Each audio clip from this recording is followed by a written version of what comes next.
ভিডিওতে দেখিয়েছিলাম আমি আমার ভাই আর আমার আরেকটা ভাই মিলে আমরা দক্ষিণেশ্বরে যাচ্ছিলাম।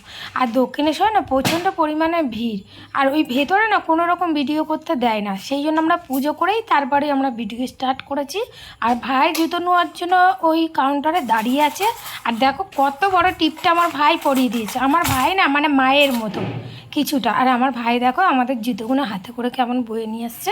এবার জুতো পরে গঙ্গায় গিয়ে হাত পা ধুয়ে তাড়াতাড়ি করে আবার বিপের তরণে পুজো দিতে এসেছি।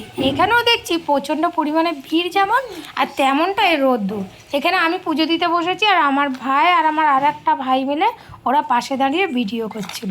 আর এখানে ব্রাহ্মণ ঠাকুরের গরম লাগছে বলে, রোদ লাগছে বলে উনি ছাতা ধরে দাঁড়িয়ে আছে।